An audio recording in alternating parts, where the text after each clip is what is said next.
Alléluia. Alors, on va prendre le numéro 166 sous les ailes. Alléluia. 99, j'ai l'expression 6. D'accord. Amen. Nous peuple chrétien, préparons-nous pour l'heure où la trompette annonceront l'époux.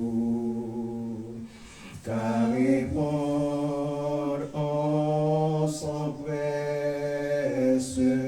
Hosanna, Hosanna,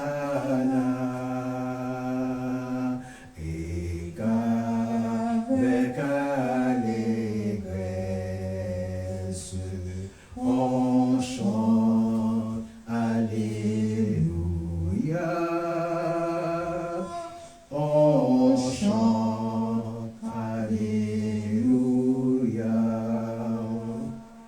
Voici déjà les anges avec les élus, unissant leur louange en l'honneur de Jésus. Car répondre on s'empresse, Hosanna, Hosanna, et qu'avec allégresse on chante Alléluia. On chante Alléluia. Voici Jésus lui-même, puissant, victorieux, de son pur diadème, l'éclat remplit les cieux. Nos cas répondent, on s'empresse, Hosanna, Hosanna,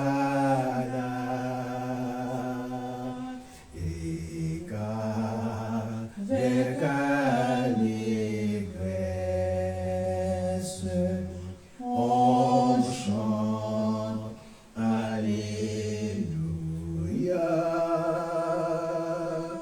On chante Alléluia. Venez, bénis du Père qui m'avait attendu. Entrez dans la lumière, le ciel vous est rendu. Car répondre en s'empresse, Hosanna, Hosanna, et qu'avec allégresse on chante Alléluia.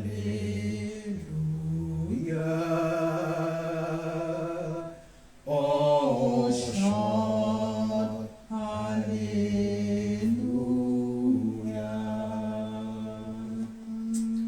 Merci Seigneur. On va prier pour le service. Seigneur éternel, Dieu Tout-Puissant, nous voici devant toi ce matin pour qu'en ta bonté, un culte d'adoration et de louange, en Père, parce que tu es merveilleux. Nous voulons te dire merci pour qu'en ce jour de chômage, pour qu'en ce jour de fête, en Père, et nous te demandons, Père, de mettre en ce jour à profit, afin que ceux et celles qui sont chez eux et qui sont sur les réseaux sociaux puissent en bénéficier de cette gratuité. Nous te prions, Seigneur, quand c'est à toi que revienne dans toute la gloire au siècle des siècles. Amen.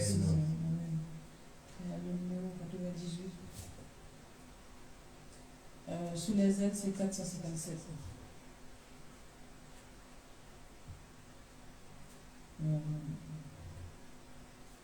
Nous chantons un dernier cantique pour entrer dans la parole de Dieu. Oui. Jésus soit avec nous à jamais. Vous guidant avec sagesse,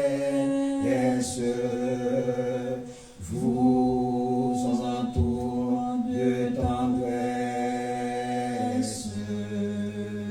vous remplissant toujours de sa paix.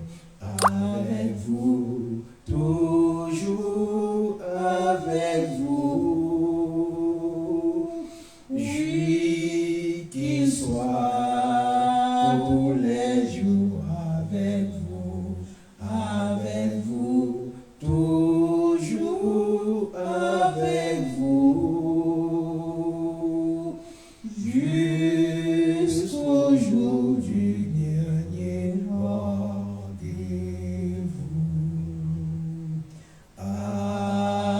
Avec vous au milieu du danger, à l'heure de la détresse, qu'il soit votre forteresse, qu'il soit toujours votre bon berger. Avec vous, toujours avec vous, oui, qu'il soit tous les jours avec vous, toujours avec vous, jusqu'au jour du dernier rendez-vous.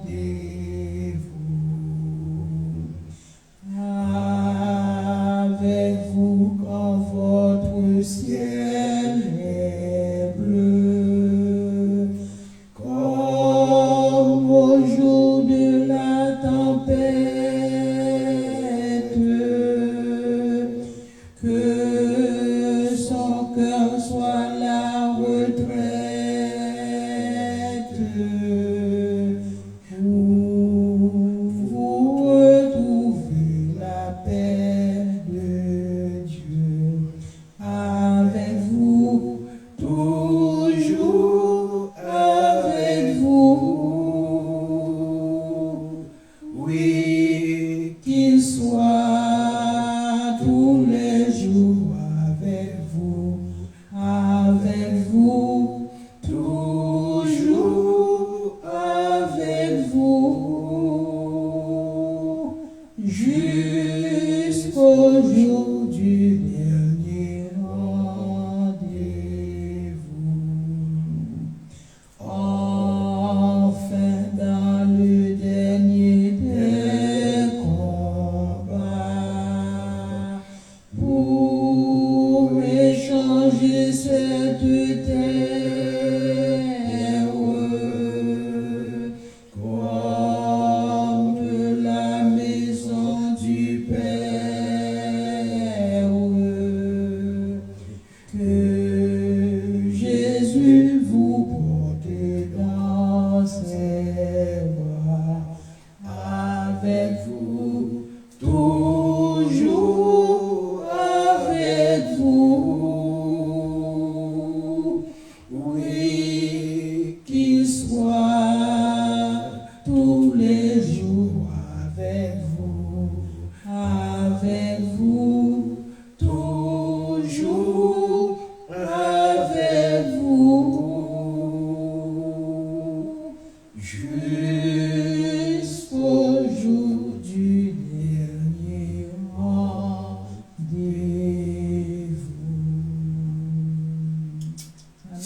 l'évangile de Jean.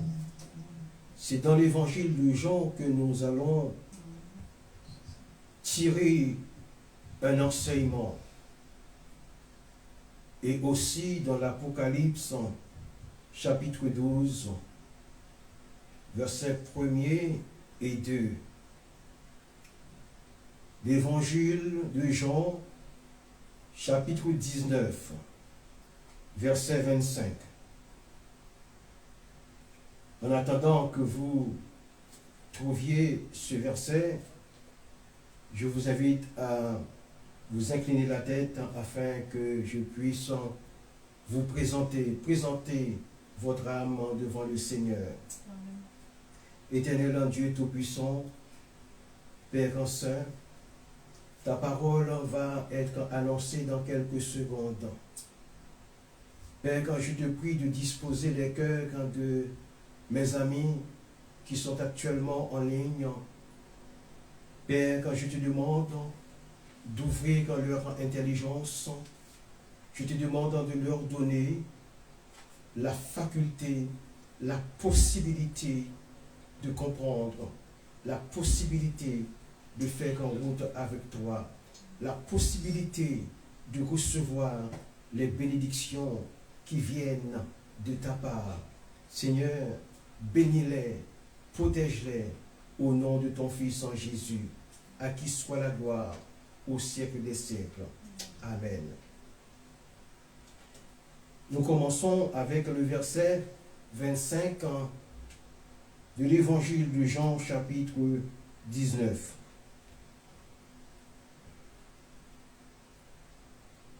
Près de la croix de Jésus se tenaient sa mère et la sœur de sa mère, Marie, femme de Cléopas, et Marie de Magdala.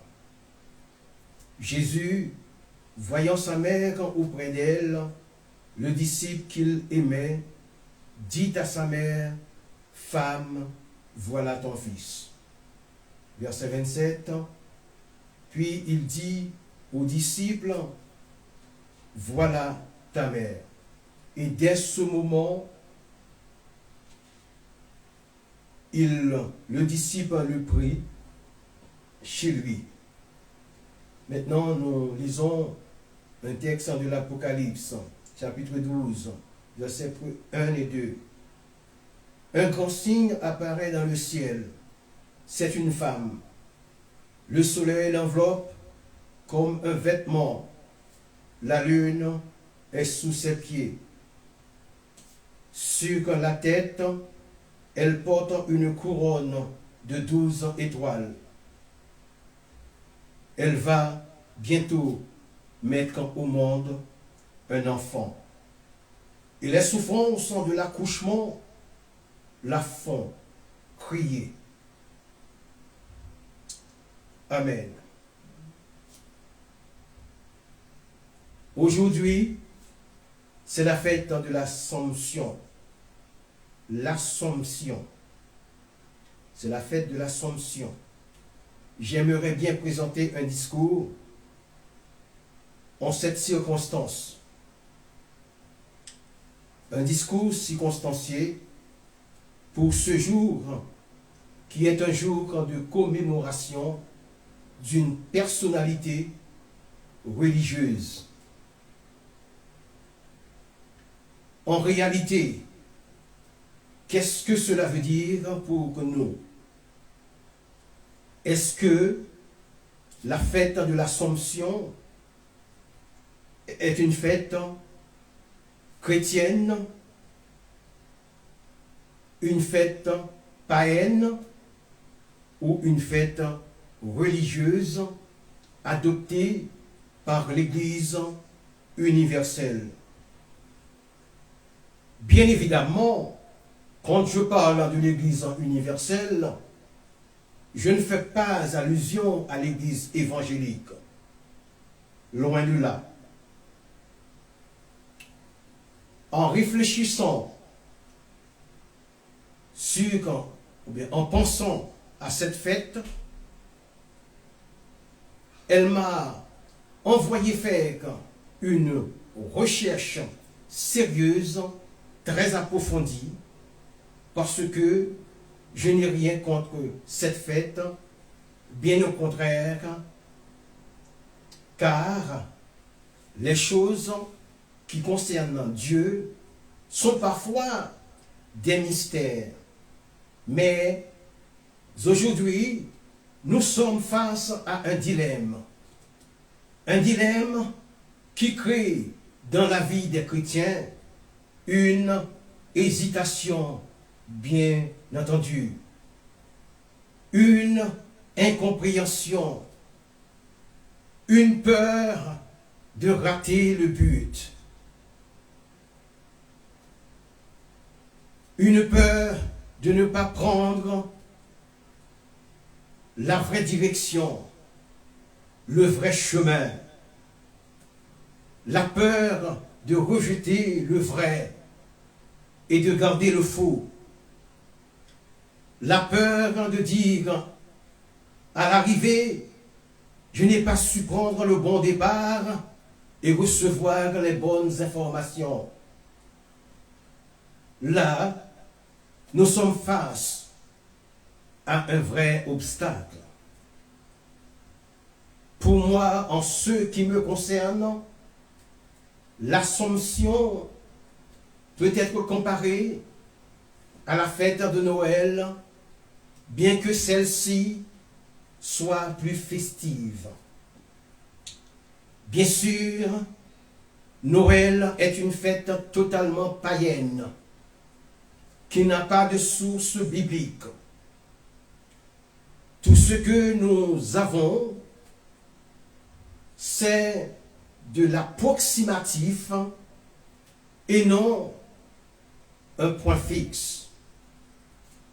Chers amis, la Bible ne révèle pas la date de la naissance de Jésus. Tout ce que nous avons, c'est de l'approximation. L'approximation qui fait penser que le jour de Noël pourrait bien être le jour de la naissance de Jésus. Et tout cela est à prendre au conditionnel. Donc, quand je dis que l'Assomption peut être comparée à Noël, c'est à la suite de quelques questionnements.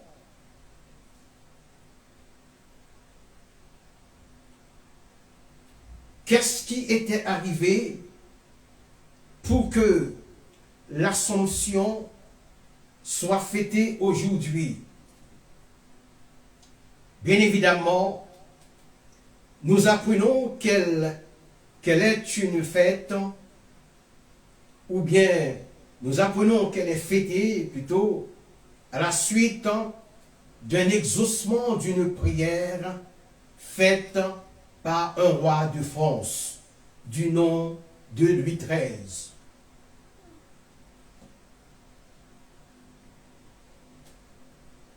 Ce roi n'avait pas encore un héritier avec son épouse Anne d'Autriche, pria Marie. Nous comprenons qu'il ait pu se dire en lui-même, comme Marie avait conçu Jésus par l'opération du Saint-Esprit,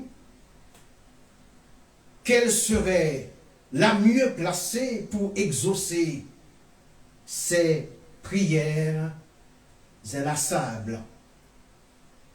Étonnamment, et de manière fortuite, totalement fortuite, en 1638, il lui fut donné un garçon qui deviendra Louis XIV. C'est à partir de cette date qu'il décida de perpétuer cette tradition. Alors, est-ce que pour les chrétiens, c'est Marie qui exauça cette prière ou Dieu lui-même? La réponse à cette question peut se trouver dans la supercherie établi dans le personnage fictif qu'on appelle communément Père Noël. Alors, de la même manière qu'un enfant demandant à Père Noël d'exaucer ses vœux et que ses parents, sous couvert de ce personnage fictif, vont chercher, vont acheter le jouet tant désiré par l'enfant pour que son vœu s'accomplisse et la dépose pendant son sommeil au pied du sapin. Il en est de même pour Louis XIII qui, après avoir prié, croit être exaucé par Marie, alors que c'est par Dieu que l'exaucement a été possible et réalisable. Tout comme un enfant qui pense être exaucé par le Père Noël, et qu'en réalité, ce n'est pas Père Noël qui lui a prodigué les cadeaux tant désirés, mais ce sont son père et sa mère. De ce fait, l'enfant ignore la vérité. Une fois sa demande exaucée, il dira à tout le monde ce qu'il a reçu du Père Noël. En ce qui me concerne, je ne comprends toujours pas comment un mortel peut exaucer une prière ou même intercéder en notre faveur. C'est tout à fait inconcevable, voire même incompréhensible. Autrement dit, la mort du Christ, à elle seule, ne serait pas suffisante pour la rédemption, mais se baserait sur une addition de personnes qui apporteraient leur quote-part respectif par la voie du martyr, rendant ainsi l'œuvre rédemptrice du Christ une œuvre collégiale. Chers amis, la rédemption n'est pas une entreprise ayant une pluralité d'actionnaires.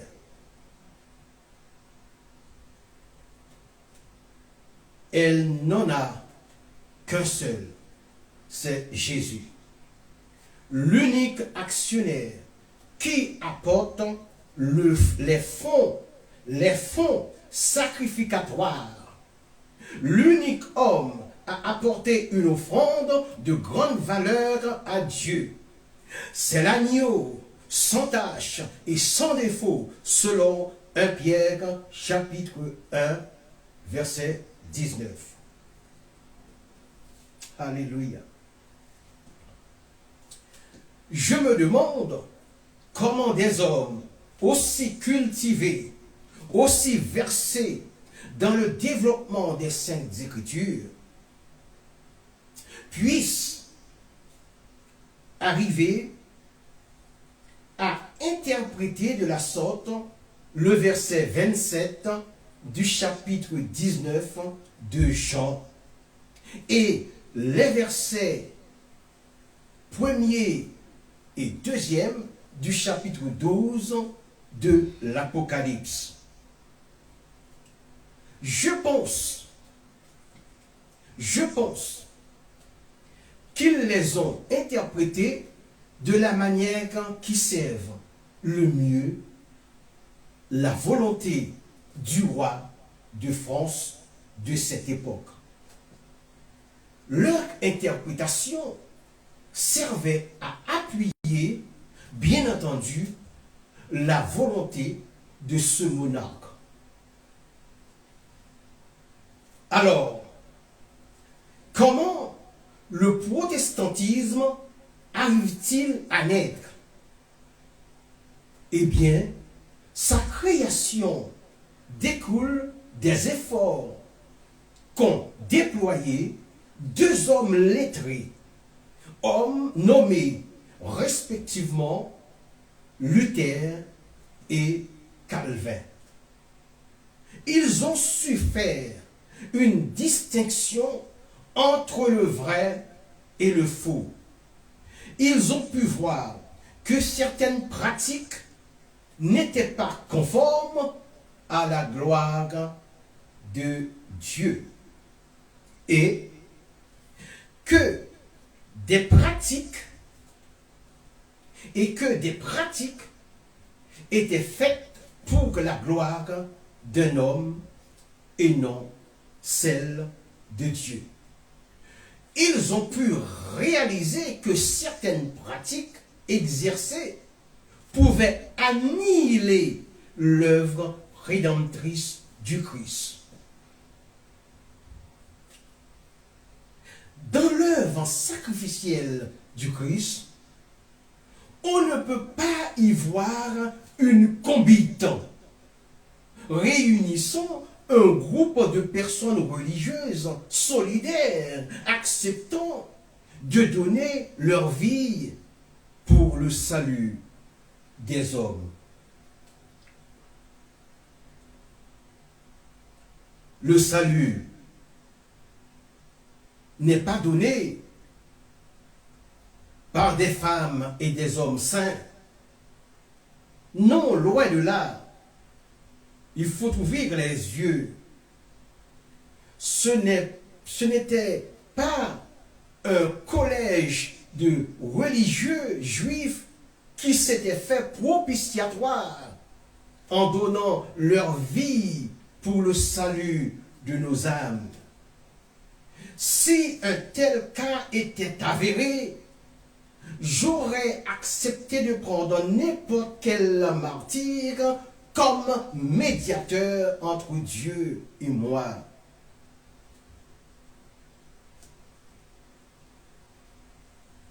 Il faut cesser de vivre dans l'erreur. J'aurais pu prier Étienne le martyr, Pierre, l'apôtre Paul et tant d'autres personnages, comme Jean et Jacques, le frère de Jésus, pour mon salut. Mais non, parce que dans Actes des Apôtres, chapitre 4, versets 11 et 12, je cite: Jésus est la pierre rejetée par vous qui bâtissez et qui est devenue la principale de l'angle. La principale de l'angle. Il n'y a de salut en aucun autre, car il n'y a sous le ciel aucun autre nom qui ait été donné parmi les hommes par lequel nous devions être sauvés. Fin de citation. Et ce nom est Jésus. C'est lui, bien entendu. On ne peut pas s'appuyer sur les morts. On ne peut pas leur demander de nous venir en aide. Parce que ceux-ci n'ont plus de pouvoir pour intercéder auprès de Dieu en notre faveur. Comprenne qui pourra. Ils sont dans un lieu de repos. Je parle des morts. Ceux qui sont morts en Christ sont dans le sein du Christ et ceux qui sont morts sans Jésus sont dans le séjour des morts, attendant le jour de leur jugement. Et aussi, dans cet état, ils sont conscients dans le lieu de tourment où ils se trouvent, sans aucun pouvoir. Ils ne peuvent plus faire de demande, ce qui n'était possible que de leur vivant. Dans la composition tripartite de leur être, c'est-à-dire esprit, âme et corps, quand nous décédons, nous ne sommes plus tripartites, mais bipartites. En un mot, âme et esprit. Certains commentateurs pensent que l'esprit cesse d'exister après la mort. Erreur. D'autres croient qu'il continue en binôme car il est la faculté de l'intelligence. Tu parles de l'esprit. Et l'âme, c'est le siège de la conscience et d'émotion et le siège de la mémoire. Entre autres, ils ne font que, je crois, à cette dernière affirmation, en me basant sur l'histoire de l'homme riche et du pauvre Lazare. Ceci est relaté dans Luc chapitre 16, verset 19 au verset 31. C'est que le riche avait encore de l'intelligence pour demander à boire par le biais du pauvre Lazare et de lui accorder la faveur d'envoyer Lazare porter des exhortations à ses 5 frères qui sont vivants. Bien entendu,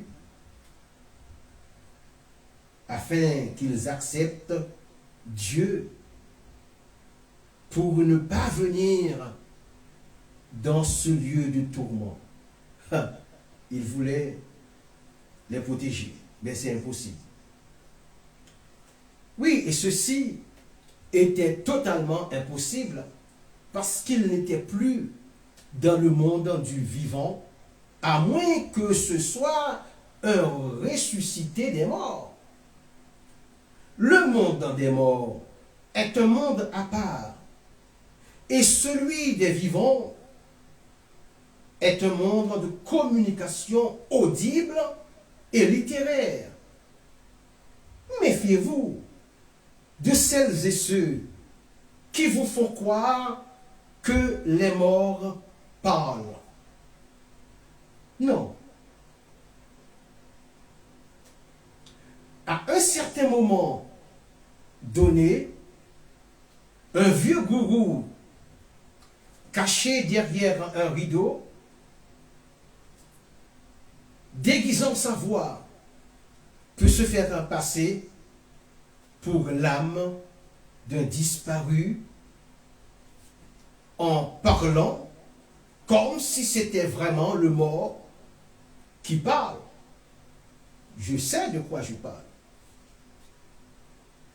Quand on dit que c'est l'âme du défunt qui parle, ce n'est autre qu'un esprit démoniaque, un esprit d'usurpation qui parle au travers du gourou,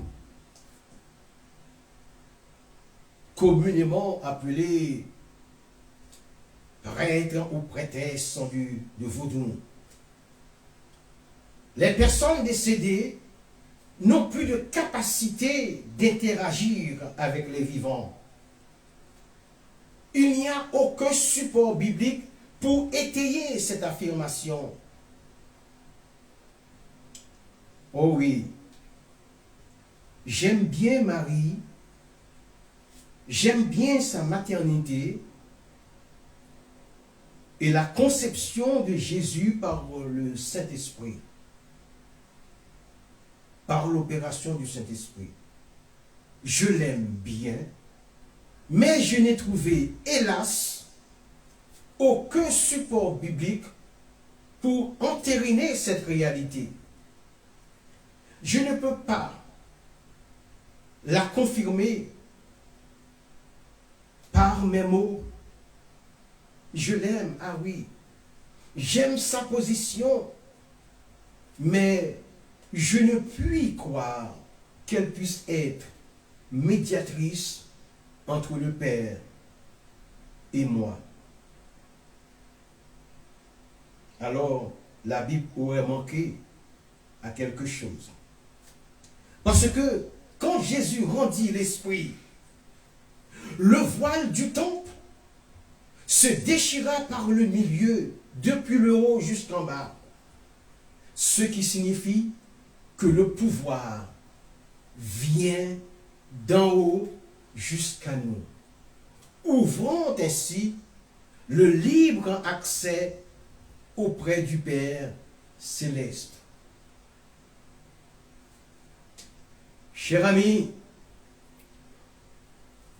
il suffit de mener une vie qui soit en totale et complète compatibilité avec la volonté de Dieu pour voir ses prières exaucées.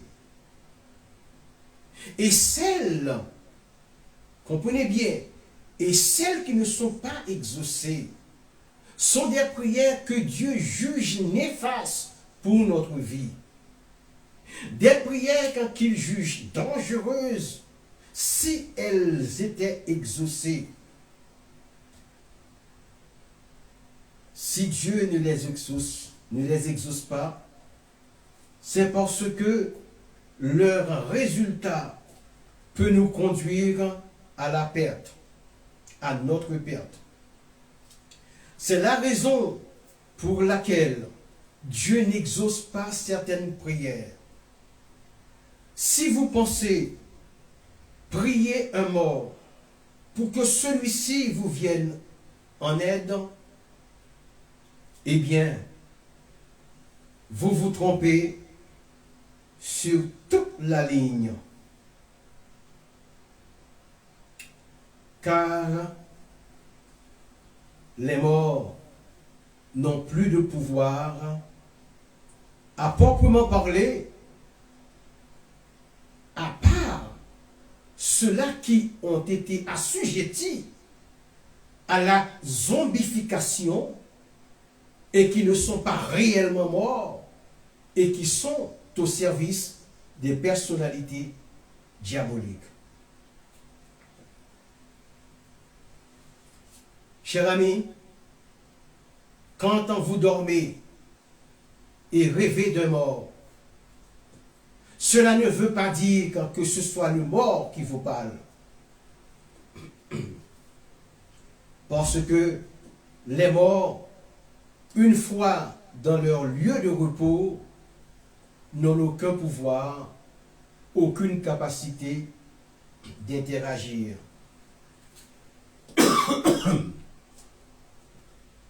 Celui qui interagit fait partie des autres esprits n'ayant jamais eu d'enveloppe charnelle. Cela s'appelle les esprits de l'air. Ce sont des esprits qui ont été éjectés du ciel, cherchant des corps pour pouvoir agir dans le monde physique des vivants.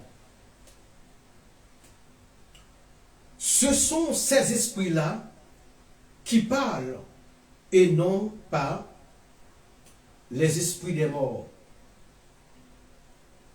La différence qui existe entre les esprits des morts et ceux de l'air est que Ces derniers ont eu des puissances dès leur création pour le service de Dieu.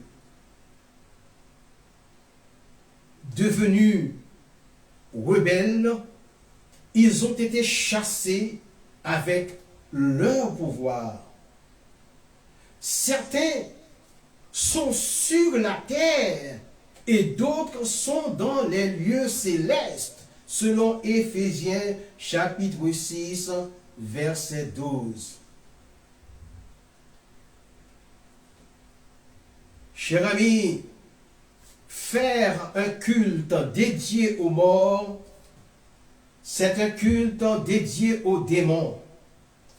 Faire un culte tous les ans pour un mort, c'est faire un culte d'adoration pour les démons. Ceci n'a rien à voir avec une commémoration ou l'anniversaire d'une personnalité qui a marqué l'histoire par ses bons actes. Parmi ces personnalités, on peut citer Marie, Martin Luther King, De Gaulle, Kennedy, Toussaint Louverture, Dessalines, Nelson Mandela et François Mitterrand, et j'en passe. J'exhorte les chrétiens à bien regarder ce qu'ils font, parce que les conséquences des erreurs commises sont parfois catastrophiques. Aujourd'hui, j'apporte une lumière sur un texte de l'évangile de Jean que nous trouvons au 27e verset de son 19e chapitre. Ou du moins, Jean 19, versets 26 et 27. Je le cite. Jésus, voyant sa mère auprès d'elle, le disciple qu'il aimait, il dit à sa mère, « Femme, voilà ton fils. » Puis, il dit à Jean, le disciple, « Voilà ta mère. » Et dès ce moment, Jean, le disciple, l'a pris chez lui. Jean a pris Marie, la mère de Jésus, chez lui. Que pouvons-nous dire de ce verset? Comment s'applique-t-il aujourd'hui?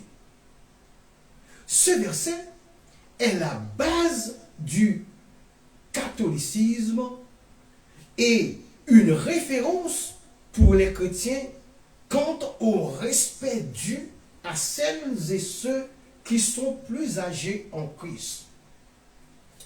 Nous les considérons comme des mères et des pères spirituels.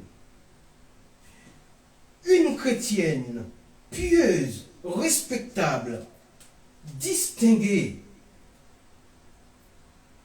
chaste et vertueuse est aussi une Marie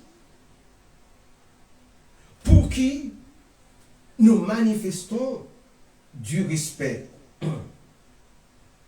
de l'obéissance, de l'écoute et de l'amour sur le plan spirituel. Mais dans le catholicisme, ce verset donne lieu à une adoration unique. Pour nous autres chrétiens évangéliques, il est, pour nous autres chrétiens évangéliques, ce verset est un exemple de respectabilité due aux femmes chrétiennes qui sont plus âgées et qui ont une maturité spirituelle plus élevée que la nôtre. Jésus dit à Marie, sa mère, il ne l'appelle pas maman, il a dit femme, voilà ton fils. Et à Jean, voilà ta mère. Le verset 27 est clair.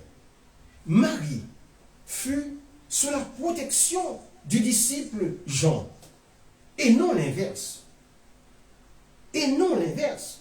Dès ce moment, le disciple l'a pris chez lui. Je parle de Jean. L'apôtre Jean l'a pris chez lui. Jean était un jeune homme.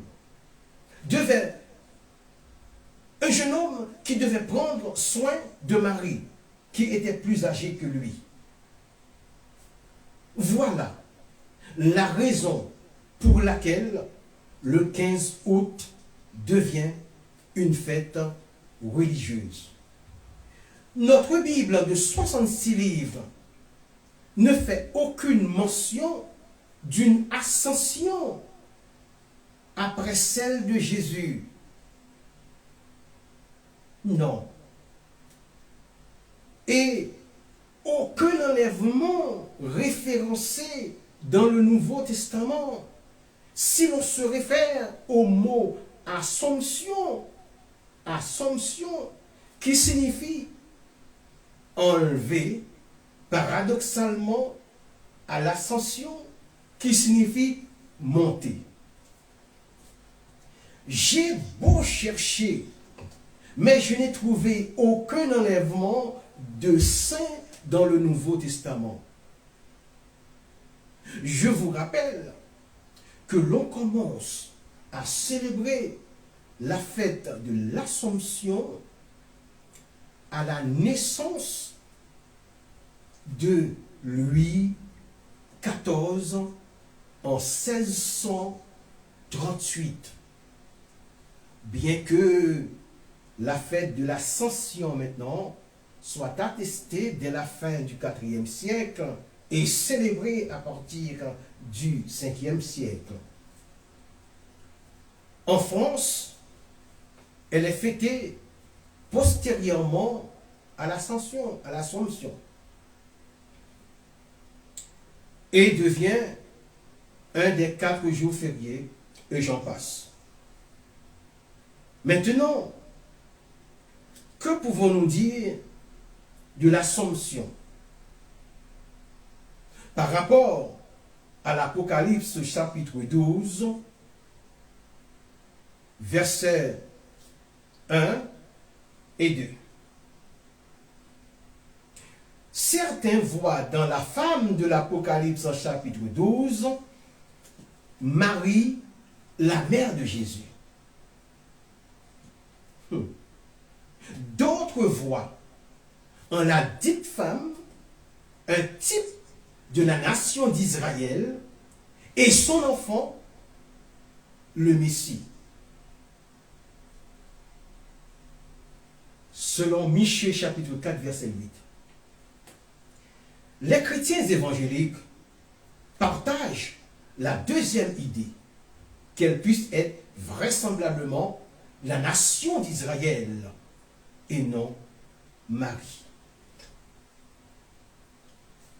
Nous nous référons à Hérode le Grand qui voulut tuer Jésus en faisant massacrer tous les enfants mâles de la nation d'Israël. Ceci appuie l'hypothèse que c'est la nation d'Israël qui est en vue et non Marie, malheureusement. Malheureusement, et non Marie. Il faut comprendre dans les Saintes Écritures. Même par l'Église, car celle-ci est l'épouse du Christ et non sa mère. Satan désirait détruire Jésus à sa naissance, selon Matthieu 2. Mais Dieu l'a protégé en l'envoyant en Égypte, en compagnie de ses parents. Et finalement, il l'a rappelé au ciel après sa mort et sa résurrection. L'Église de notre ère est passée au travers de l'épisode d'entre les versets 5 et 6 de l'Apocalypse, bien entendu, 12. Parce que la guerre dans le ciel a pris place au milieu de la grande tribulation.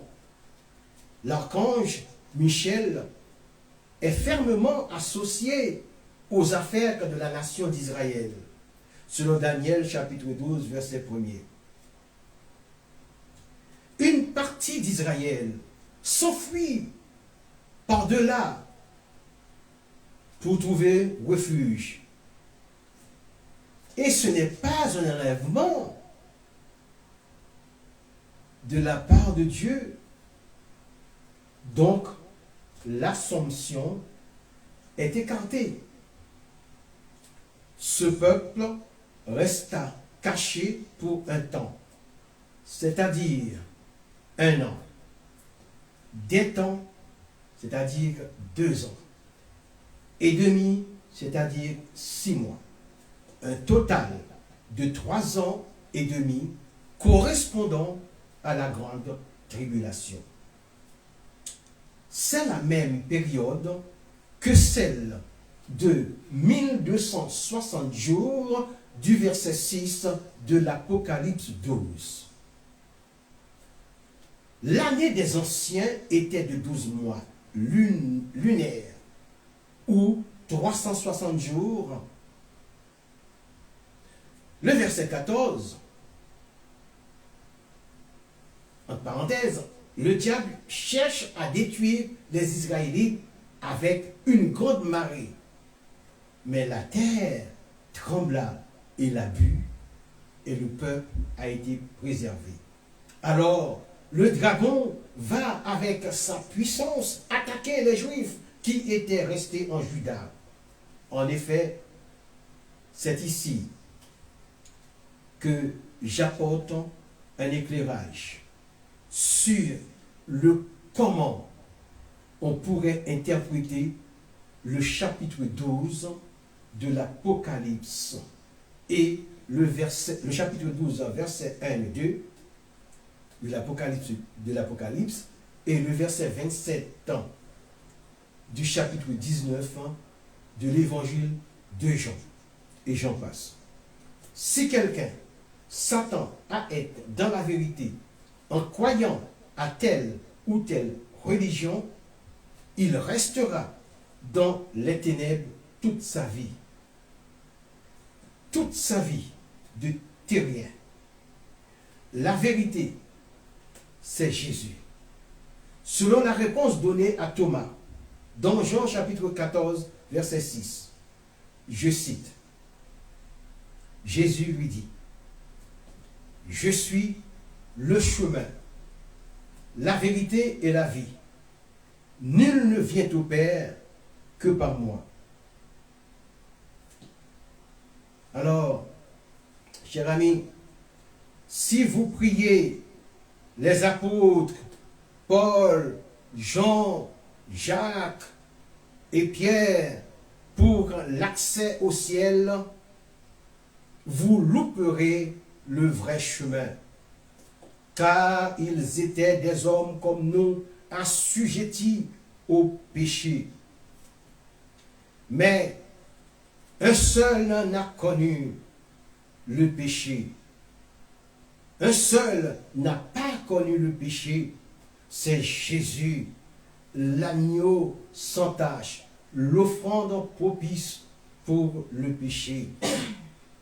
Élie, qui fut enlevé au ciel sans connaître la mort, était un homme de la même nature que nous.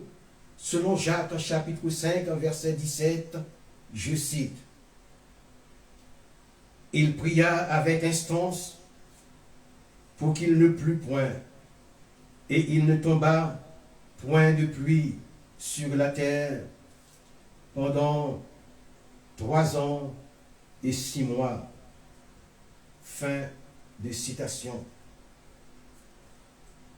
Si quelqu'un décide de rester dans le doute après l'écoute de la parole de Dieu, il est en danger, car il rencontrera Dieu coûte que coûte après sa mort. S'il reste dans la vérité en choisissant Jésus comme le chemin, la vérité et la vie, il rencontrera Dieu non pas comme un juge, mais comme un père. Si quelqu'un croit que le sang de Jésus avait coulé aussi pour lui en l'acceptant comme Sauveur et Seigneur, ses nombreux péchés seront pardonnés.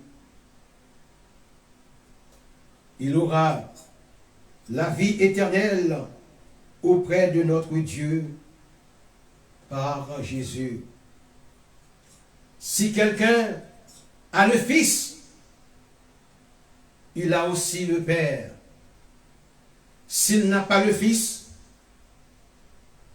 il n'a pas non plus le Père. Et sa vie sera une vie de tourment perpétuel. Le choix de notre comportement n'appartient pas à Dieu, mais à nous.